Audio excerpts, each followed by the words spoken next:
इस नव वर्ष के शुभ अवसर पर दिल्ली में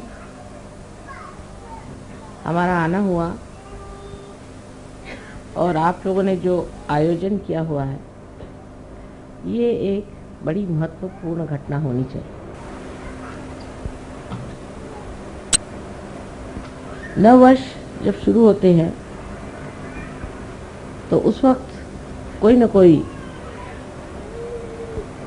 नवीन बात, नवीन धारणा, नवीन सूझबूझ मनुष्य के अंदर जागृत होती है। वो स्वयं स्फूर्त होती है। जिसने भी नवीन वर्ष की कल्पना बनाई है, वो कोई बड़े भारी दृष्टा रहे होंगे जो ये सोच करके कि ऐसे अवसर पर प्रतीक रूप मनुष्य के अंदर एक नई उमंग, एक नया विचार, एक नया आंदोलन जागृत हो जाए। ऐसे अनेक नवीन वर्ष आए और गए, नई उमंगें आई, नई धारणाएं आई और खत्म हो गई। मनुष्य की आज तक की जो कुछ धारणाएं रही, एक परमात्मा को छोड़ के बाकी सब एक मानसिक क्रियाएं रही या बौद्धिक प्रक्रियाएं रही।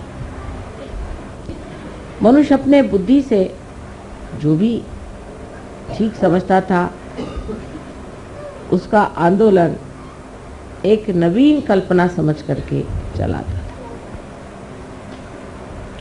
वो आंदोलन कुछ दूर तक जाके फिर न जाने क्यों हठात उसी विशेष व्यक्ति को और उसी समाज को या उस समय में रहने वाले लोगों पर आघात करता। इसका कारण क्या था, ये लोग नहीं समझ पाए। लेकिन आज हमें इसका साक्षात बहुत ज़्यादा अधिक स्पष्ट रूप से हो रहा। जैसे कि धर्म की व्यवस्था हुई। धर्म की व्यवस्था में मनुष्य ने जब भी बुद्धि और मानसिक शक्तियों का उपयोग किया तो बुद्धि के दम में वो एक वाद विवाद के क्षेत्र में बढ़ गया और अनेक वाद विवाद शुरू हो गए। अगर सत्य एक है तो पंथ इतने क्यों हुए, इतने धर्म क्यों हुए, उन धर्मों में भी इतने और भी जाति भेद क्यों हो गए। ऐसे भेद करते करते न जाने दुनिया में कितने ही गुट जम गए हैं, जिसका समझ में नहीं आता है। किसी से पूछते हैं कि आप साहब कौन धर्म के हैं, तो आपको ऐसे धर्म का नाम बताएंगे कि जो आपने कभी सुना भी नहीं। ऐसे धर्म धीरे धीरे मेरे ख्याल से हर एक नवीन वर्ष में ही उत्पन्न होते गए, क्योंकि मनुष्य की बुद्धि हर एक नवीन वर्ष में कोई न कोई नया उमंग लेकर पैदा हो। इसी प्रकार हमारे बुद्धि से राजनैतिक क्षेत्र में भी बहुत सी नई नई उमंगें आई और मनुष्य ने नई नई बातें निकाली। जैसे शुरुआत में माना गया कि चलो एक राजा ही रहे तो अच्छा है, राजा सबको समझ लेगा और राजा से ही सबको बड़ा लाभ होता। फिर देखा कि जिसको राजा बनाया वही दुष्ट निकला, उसी ने सताना शुरू कर दिया। फिर कहा नहीं, राजा तो ठीक नहीं, इसकी जगह ऐसा करो कि प्रजातंत्र चीज शुरू। फिर उन्होंने प्रजातंत्र किया। प्रजातंत्र में देखा गया कि हर एक आदमी अपने को बिल्कुल ऐसा समझता है कि वो स्वयं ही उस प्रजा का संस्थापक है, संचालक है और करता है। अब आप देख रहे हैं कि अमेरिका में कितना आतंक मचा, किस कदर हिंसाचार मचा। अगर पढ़ते हैं तो आश्चर्य होता है कि इस प्रजातंत्र का हाल ऐसा क्यों हो गया, ये तंत्र सारा गड़बड़ क्यों। वही हाल बाद में आप कम्युनिज्म जो आया वो उसकी एक समझ लीजिए कि दूसरी एक नवीन उमंग लेकर के संसार में आया कि अब हम एक नया ऐसा संसार बसाएंगे जिसमें सब मनुष्य में समानता आ जाए, उनमें कोई भी तरह का फर्क न रहे, खाने पीने में हर चीज़ में एक जैसा हो जाए, और उसके अलावा उसको कोई स्वतंत्रता नहीं है। अगर वो स्वतंत्र हो गया तो स्व के तंत्र में वो गड़बड़ हो जाता है, इसलिए उसकी स्वतंत्रता हटा दी जाए। क्योंकि मनुष्य को जब एकदम मूर्ख समझा जाए तभी ऐसा हो सकता है। फिर मनुष्य मूर्ख नहीं है, वो तो हर जगह, उसको आप जितना दबाइएगा उतना वो खोपड़ी पे चढ़ेगा। तो ये भी चीज़ कुछ बन नहीं पड़ी, वो भी नहीं बनी, ये भी नहीं बनी। इस तरह से जहाँ देखते हैं वहीं आतंक है। धर्म के मामले में तो आप देख रहे हैं कि किसी के धर्म की हालत देख करके लगता ही नहीं कि परमात्मा भी कोई चीज़ हो सकती जो एकमय हो, वो केवल हो, इसके लिए सब लोग आपस में सर काट रहे हैं, सबको मार डाल रहे हैं। तो ये कारण क्या है? जब चीज़ आपकी एक बहुत ही ज़्यादा सुष्ट रूप से नवीनतम संसार में आई है, तो इस नवीनतम चीज़ में और इस नावीन्यपूर्ण चीज़ को इस कदर गंदी, मैली, कुचैली करके क्यों संसार में आँखों में नज़र आ रही है, उसका ऐसा हाल क्यों हो रहा है? क्या वजह है कि जो चीज़ इतनी उदात्त, महान, और उसके शुरू करने वाले भी बड़े महान और उदात्त रहे हैं, वो सब के सब जा कर के आज कहाँ पहुँच गए? जैसे अमेरिका में मैं सोचती हूँ कि बहुत बड़े इंसान हो गए, इनको हम कहते हैं अब्राहम लिंकन, बहुत बड़े आदमी थे, रियलाइज सोल थे। उन्होंने सीधी चीज़, इतनी बढ़िया चीज़ संसार में ला दी, इतना बड़ा काम कर दिया। लेकिन अब जो है वहाँ देखते हैं तो सोचते हैं जो उन्होंने किया था पता नहीं उसको किस तरह से इन लोगों ने एकदम विद्रूप और कुरूप करके रख दिया। एक ये बात हो गई।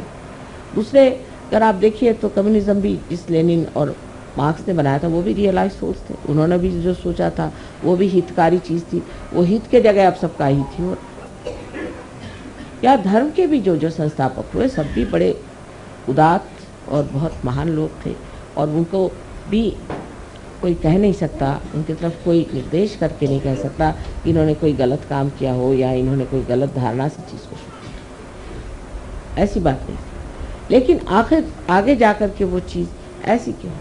हीरा जो था वो जा कर के कीचड़ में कैसे मिल गया?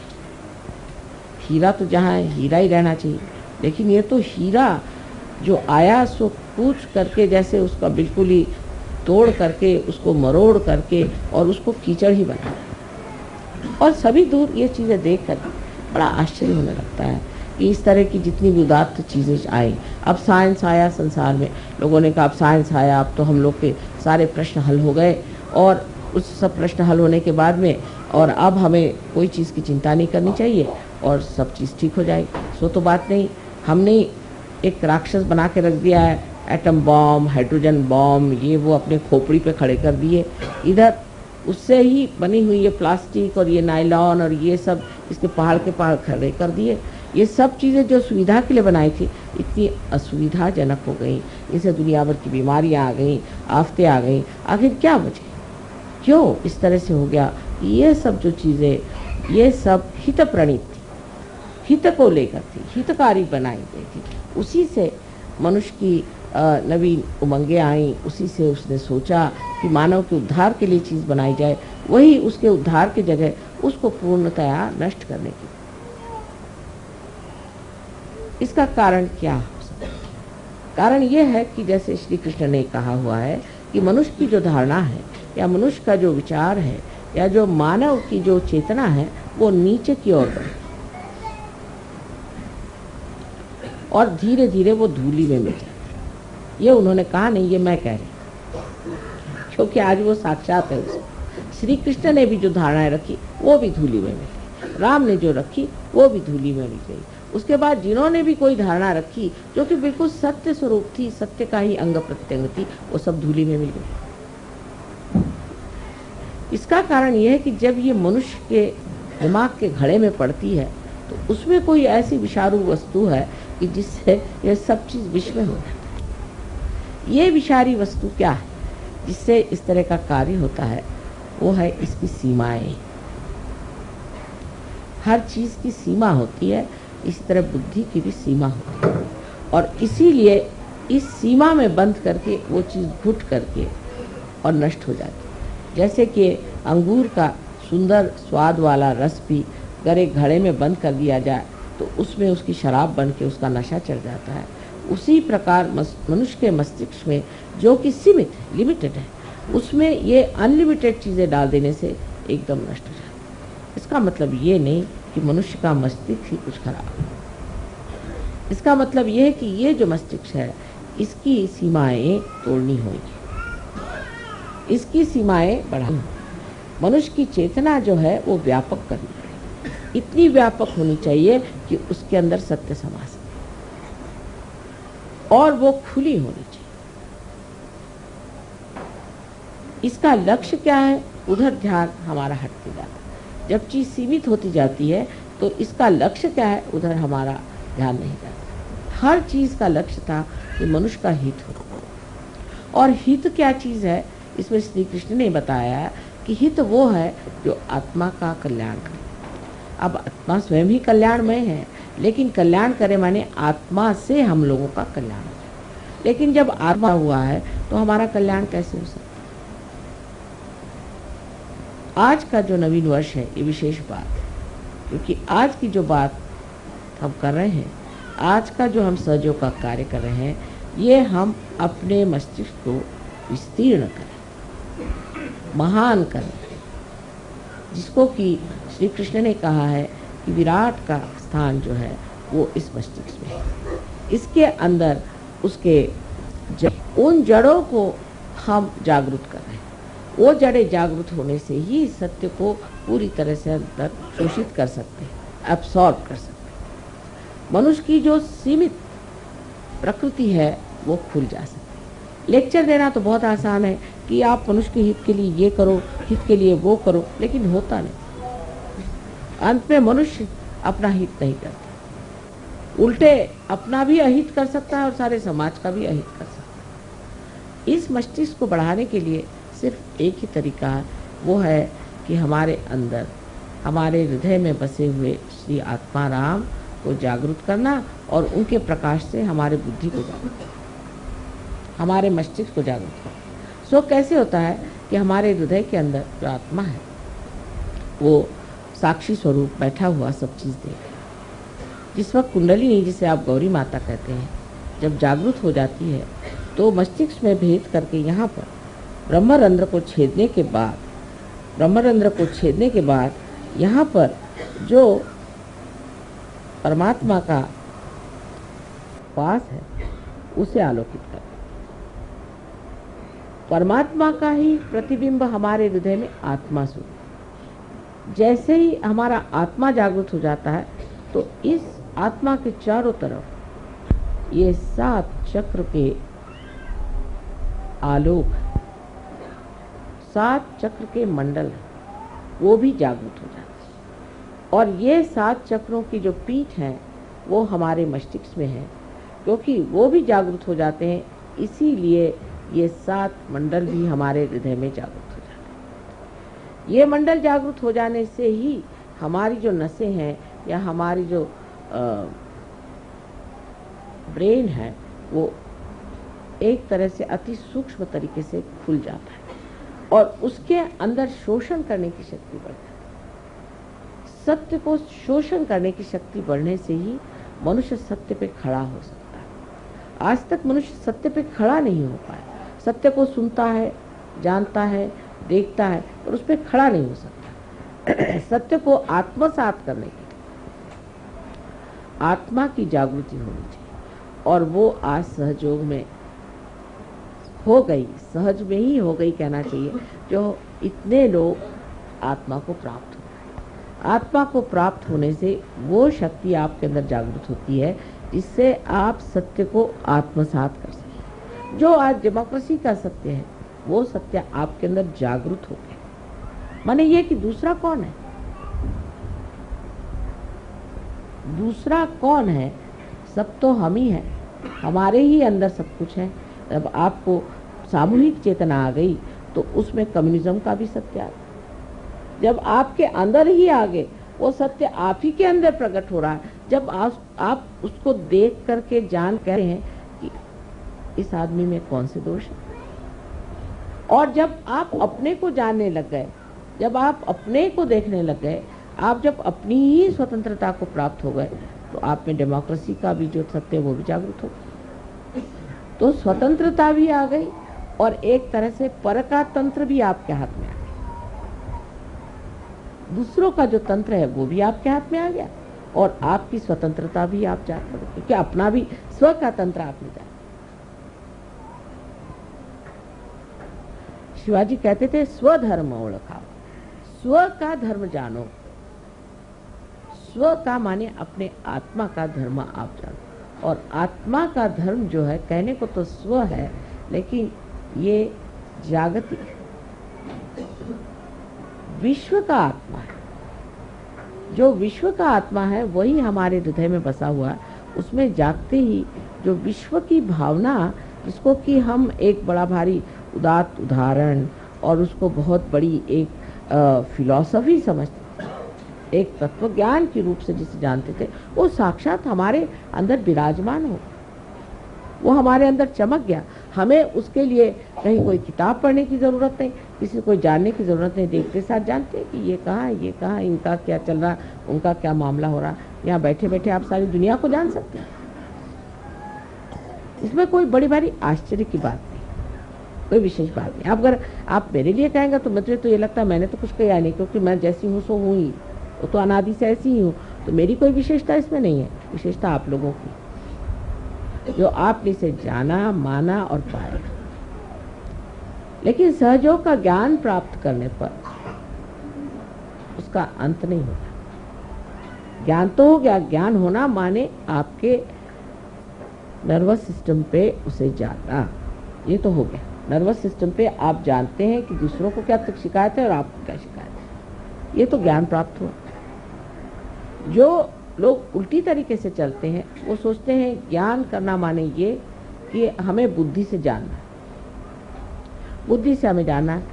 बुद्धि से जानना माने क्या कि हम अब किताबें पढ़ के जान लेंगे, या हम किसी गुरु के पास बैठ करके जान लेंगे, या किसी के उपदेश सुनने से हम जान लेंगे। सो नहीं जान सकते। ज्ञान का मतलब है कि आपके नर्वस सिस्टम में से जानना, यही ज्ञेय शब्द, यही वेद है, यही विद है, यही बोध है, यही बुद्ध है। यानी आज आप बुद्ध हैं क्योंकि आपको बोध हो गया। बोध होने का मतलब ये नहीं किसी ने बोध पिला दिया आपको, हाँ भाई ऐसा करो, ये करो, वो करो, और उससे पहले जो कुछ भी आपको बताया गया वो सब व्यर्थ ही हो गया। किसी ने बताया हाँ साहब आप सवेरे खाना मत खाइए, शाम को खाना खाइए, किसी ने कहा सवेरे खाइए, शाम को मत खाइए, कुछ ऐसी वैसी सब बातें चलते चलते लोग पहुँचे कि साहब समझ में नहीं आता। कोई कहते सवेरे खाओ, कोई कहते रात को, कोई इधर करो, कोई कहते वो करो, और कुछ बनता ही नहीं। लेकिन जो बोलता है उसके तो कोई चरित्र में विशेषता नहीं आई, उसका तो कोई स्वभाव नहीं बना। सो महावीर जी के इसमें मैं अभी कल ही मुझे ये चीज़ मिली, महावीर जी ने कहा है कि पहले ज्ञान को प्राप्त करो। तो सब जितने भी जैन लोग थे उन्होंने सोचा ज्ञान को प्राप्त करना माने किताबें पढ़ो, ये पढ़ो, वो पढ़ो, सम्यक ज्ञान फलाना ढिकाना। सम्यक ज्ञान कहने से क्या सम्यक ज्ञान आने चाहिए? वो तो अंदर जागृति से आएगा ना। सम्यक माने इंटीग्रेटेड। जब तक आपके सारे चक्र इंटीग्रेट नहीं होंगे तब तक सम्यक ज्ञान नहीं आ सकता।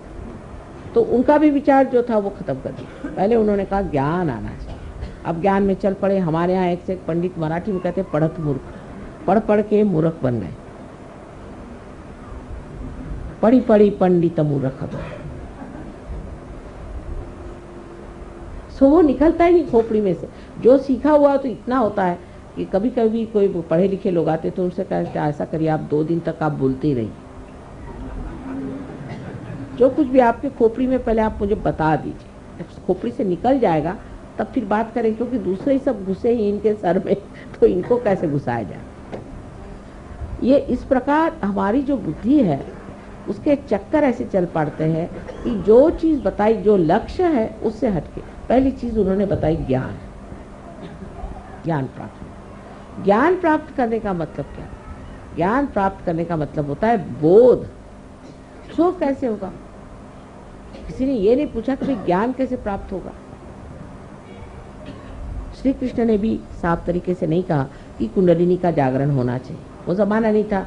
सिर्फ अर्जुन से उन्होंने बात करी, क्या दुनिया के लिए नहीं की थी कि अब लोग बैठ करके सबको गीता सुनाते हैं, सिर्फ अर्जुन के लिए था। अर्जुन एक रियलाइज सोल था, उससे बात करी, और नॉन रियलाइज से तो उन्होंने बात नहीं करी, एक अर्जुन से बात करी।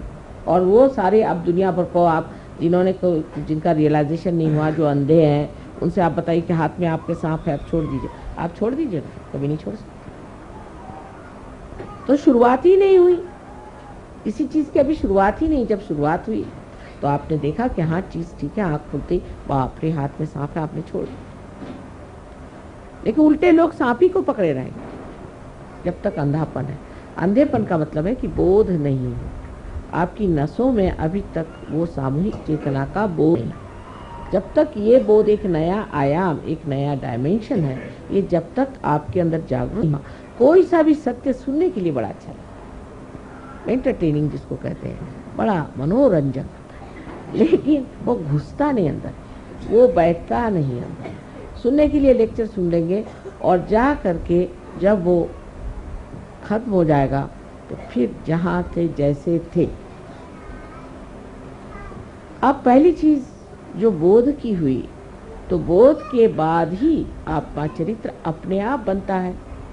उसमें भी उन्होंने गड़बड़ कर दी कि चरित्र बनाओ, चरित्र बनाओ। चरित्र बनाने में उनका भी चरित्र बनाओ, किसी ने कहा अच्छा पगड़ी बांधो, किसी ने कहा काशाय वस्त्र पहनो, किसी ने कहा कि बोधी रखो, किसी ने ईसाइयों ने कहा कि वो इस तरह के हैट पहन के घूमो, पता नहीं क्या क्या।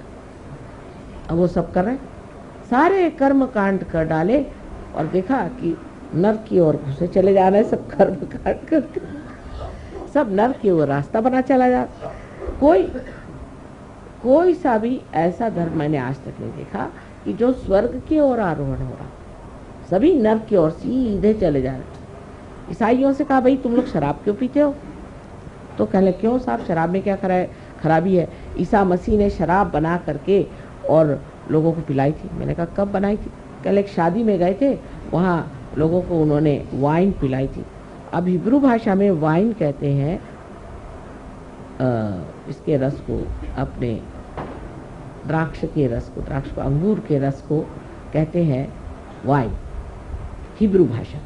अब सोचिए एक अकल लगाने की बात है, जो एक क्षण में कोई चीज बन जाए, वो कैसे अल्कोहल हो सकती है, वो शराब कैसे हो सकती है? अल्कोहल को तो सड़ाना पड़ता है, बगैर सड़ी हुई चीज होती है ना अल्कोहल। सड़ा हुआ अंगूर ही बना सकते हैं ना, वो सड़ने के लिए तो टाइम चाहिए। उन्होंने तो ऐसे हाथ रखा और दे दिया, जैसे आपके माँ के साथ भी हुआ। अभी हम रोम गए थे तो वहाँ जिस गवर्नमेंट ने काफ़ी मदद की और उन्होंने कहा कि इनका आप ब्रॉडकास्ट करिए, तो वो जो डायरेक्टर साहब थे उन्होंने कहा हमें आप पहले रियलाइजेशन दीजिए, तब हम फिर आपका सब करेंगे। अच्छा ठीक है। तो हमने कहा अच्छा ज़रा पानी मंगाओ, पानी में हमने हाथ फेरा तो उन्होंने पिया, तो कहते ये पानी है क्या? मैंने कहा क्यों? नहीं ये तो पहले वाइन जैसा।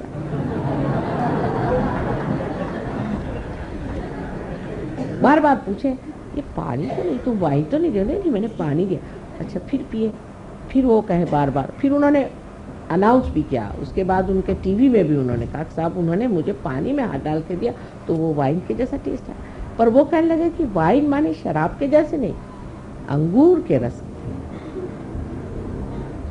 तो बना लिया। अब वो जब क्राइस्ट के बारे में बात करेंगे तो ऐसा लगता है कि वो कोई शराब खाने के इंचार्ज थे कि क्या, जिस तरह से